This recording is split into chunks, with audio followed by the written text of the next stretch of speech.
Hi, I'm John Peters, and we are at the DiMatteo Gallery in the Resnick Hall in Monmouth University. This is Michael Malpass, and we're here for the Michael Malpass exhibition. Michael, you're the son of the artist. I'm the son of the artist, yes. And we're very excited to check out his work. So let's go and take a look. Thank you, John. How did your dad make these? Do you know the process? Well, he would take a C buoy, and he would cut the buoy in half. And so he'd have two halves, and he would take his metal, he would, bang it out on the anvil, cut the pieces with his bandsaw, and shape it in the form of a sphere. So he would do half the sphere inside the buoy, lift out the metal, and do the same thing, create another half sphere to make a full hemisphere, put it on top. The trick was, though, there was a seam. You would never see it. You would never see that. So he had to, kind of by eye, figure out how he was going to weld these two hemispheres together to make this circular object. And that's the mystery of it all. Wow. The physical ability to do this. I know your dad passed away when he was 44. Yeah.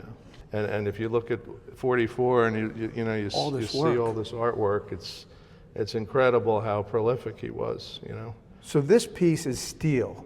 This piece is steel, solid steel, yes. And I'm looking at a piece over here. This one is this is a bronze sphere there's actually 5 different kinds of metals. A little bit of copper here. There's a little bit of copper. You can see the copper, that little reddish color there. And then the bronze. And then there's even, if you come over this way, there's a little bit of nickel. This is nickel plate here. So he'll use, this one has 4, bronze, brass, copper, and nickel. But he's used as many as 5 different kinds of metals in one sphere. And this one was actually, this is COD, or Kathleen O'Donnell. Oh, okay. This one is not for sale. Okay. This one's my mom's. Oh, that's beautiful. Yeah. It's a beautiful piece. Yeah, this one's a humdinger for sure. This is a piece that, you're like I said, you don't even have to like art. My dad, we would have plumbers and electricians and, your blue collar guys come over to work on the house, and these guys would be like, whoa, how did you get that wrench and that chain and those? They would know the parts better than, my father would. And they would just be amazed, just because these guys are used to working with this stuff. And, it's just, again, it's special. How do you make these things that you see in these recycled things into this spherical orb? You can see incredible. the railroad spike, a big chain here, some crimped pipe. Nuts, bolts all over. I don't even know what this is. My dad would know. That's what I miss, asking him stuff that I don't know. That looks nautical to me, like maybe from a boat wench or something like that. It does look like, or you tie something off to it, yeah. But, another beauty. This is, and a heavy one, it looks. And it's appropriately called tool ball because it's all tools. Yeah. The whole piece is tools. This one almost killed me, actually. We were moving this one, and recently? It was when Dad had just made this one. I think this was made in the 1984. So it was about 89. We were moving it around. He had passed away in 91, and he leaned it forward to me and the points, I kind of just caught it right here. And this one almost got me. But this one's called Pyramid, and it's a mirror image. So you have the exact same thing on each side. If you look at one side, the other is an exact mirror image of itself. And this is another special one. This one's probably about 400, altogether with the base. The problem with this one, though, is we found out in time that water can't stop water. No. And it just we're trying to figure out. We're gonna fix that, but There's pieces like this one here that are made for outside. That's not. So if you look at this one and you think of the Statue of Liberty being green, it's green because it's copper, right? Copper oxidizes. It has a patina. This is, this is the result of being outside for 25 years. I'm sure when people approach the sculpture, they want to touch it. They do, and we love that. You do? Yeah. It's okay to touch this? Yes, this is fine to touch. You're not gonna do, with the shiny, Sure. It's smudges, whatever. But still, my mom always encouraged people to touch the work, and my dad did too. When people would come over, he would not flinch if they touched the work. Beautiful. Yeah, this one's going to Grounds for Sculpture. Oh, that's great. Yeah.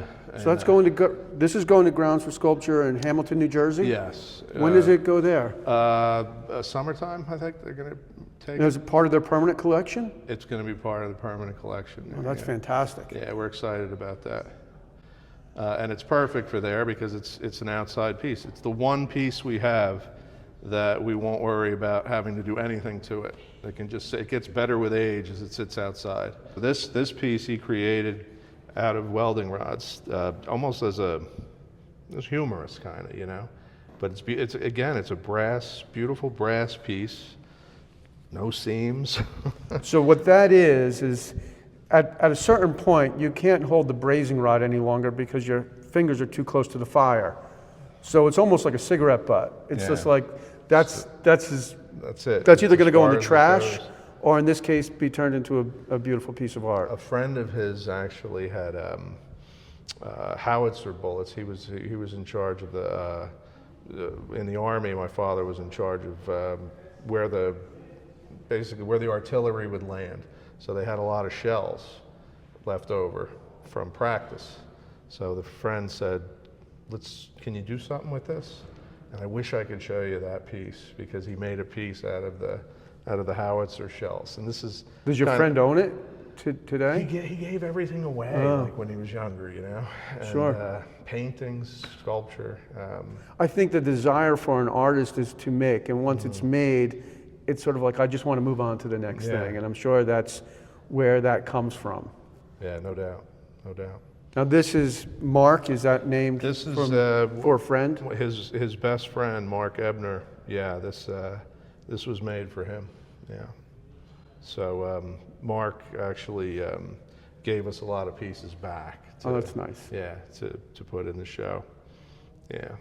Well, it's a big show, and I can see there's work upstairs, so I'd love to see that. Yeah, let's go upstairs. We're upstairs in the gallery now, and my father had started his career at Pratt, but then became a house sculptor his last 5 years. If you come over here, we'll show you what some of that entailed. You can see him, there's a shot of him welding. He had, last year before he died, he had 5 commissions going. One was for Pfizer, another was for General Electric, ExxonMobil, and he was working on simultaneously on 5 pieces at once. So his career was really taking off for being 44 years old.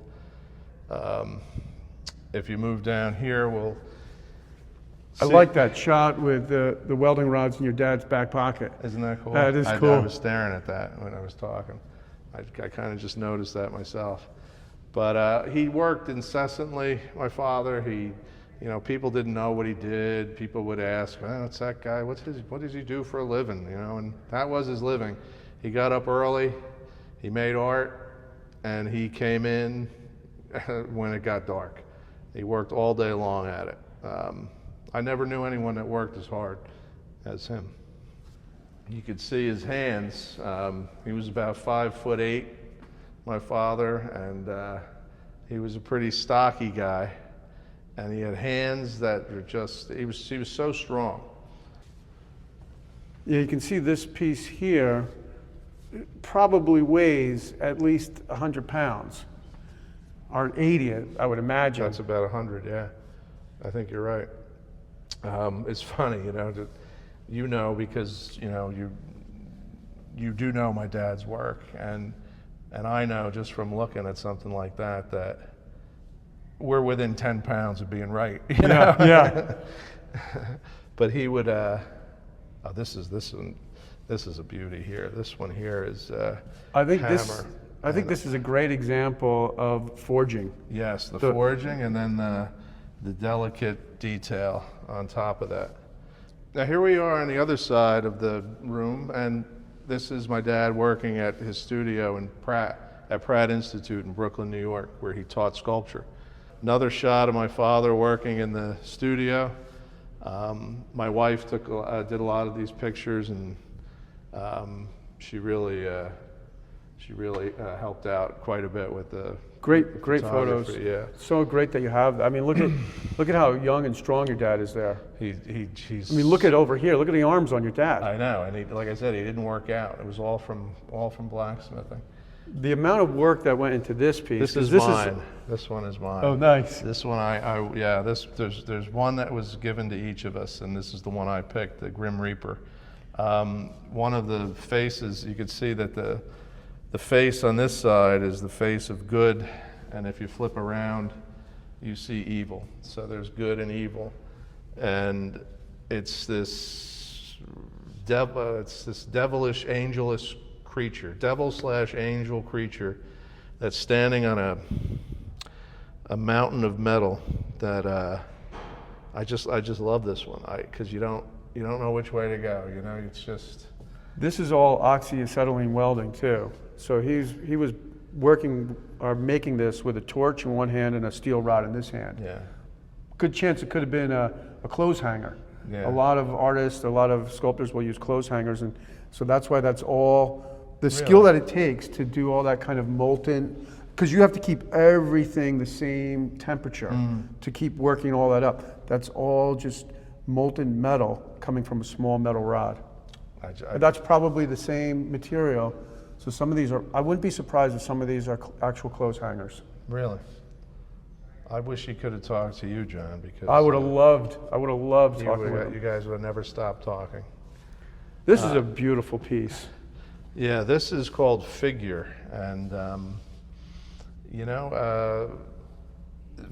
kind of funny because it doesn't really have a figure. When you think of figure, you're thinking of like a curve, but maybe that was the whole point. There's a curve here, and then all the actions up top.